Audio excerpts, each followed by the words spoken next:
Penguin Random House Audio presents This Is Your Brain on Sports, the science of underdogs, the value of rivalry, and what we can learn from the T-shirt canon. By Jon Wertheim and Sam Sommers. Read for you by Szarabajka. Introduction. Your Brain on Sports. Name a memorable sports commercial or ad campaign from the last quarter century, and odds are good that it's the handiwork of Wieden and Kennedy. Based in Portland, Oregon, the firm made its bones as a creative agency for Nike. It was Dan Wieden, one of the two founders, who coined Just Do It.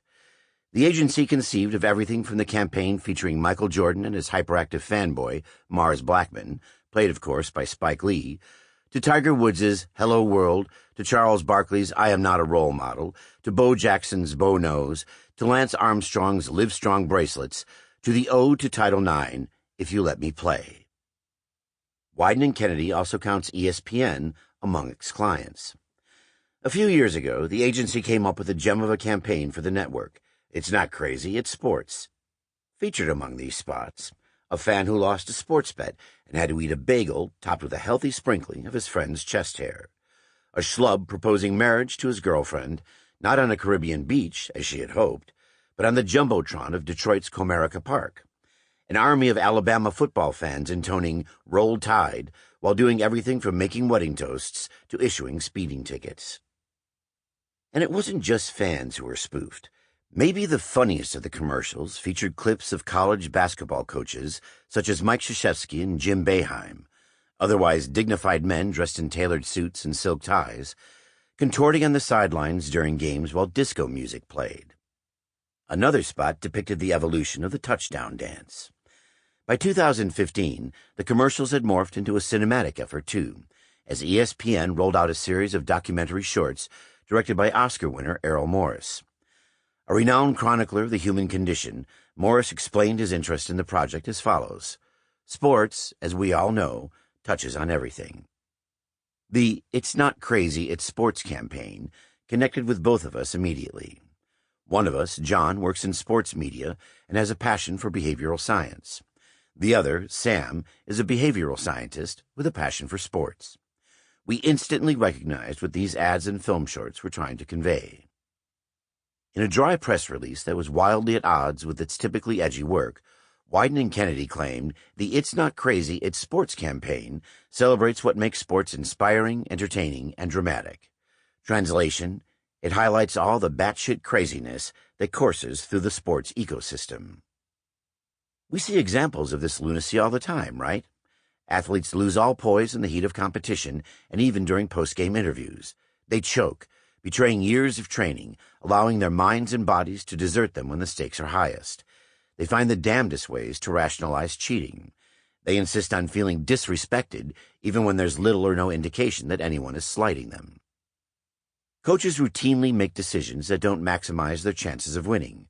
Owners who have accumulated vast fortunes with their business acumen buy a team and immediately make basic financial and personnel mistakes.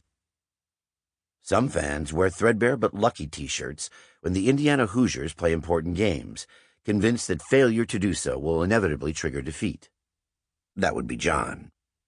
They jeer athletes they find reprehensible, unless those athletes play for their team. They reflexively side with the underdog, the team that, by definition, has the lower probability of winning. Other fans think the perfect present for a friend's 40th birthday is paying for Icky Woods to record a personalized video greeting. That one was Sam.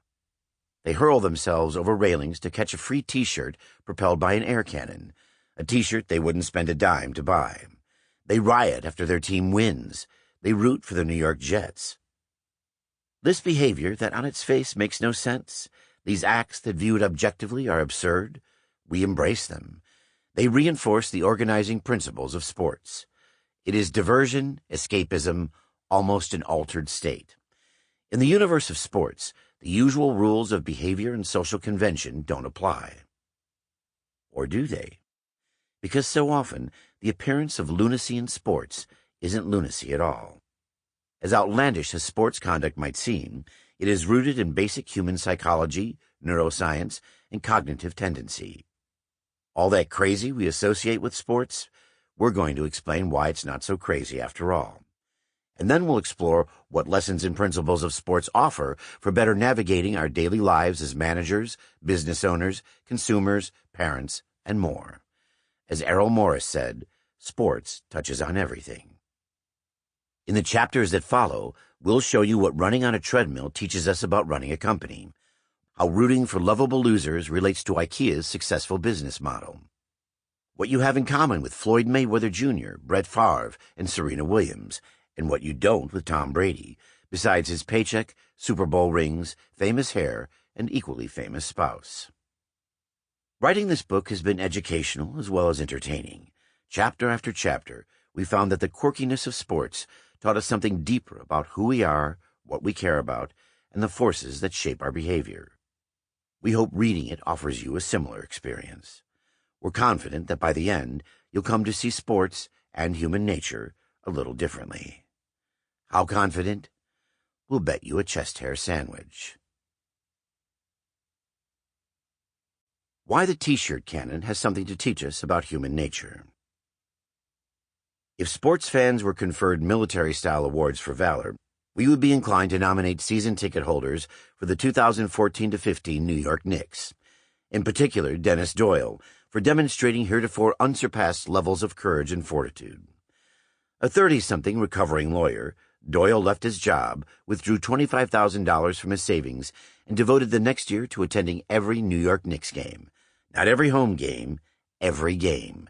That meant venturing as far as London to watch his team. The Knicks fell in that overseas contest to the Milwaukee Bucks, 95-79, which was in keeping with a season in which it sometimes felt as if the franchise had signed a non-compete pact with the rest of the league.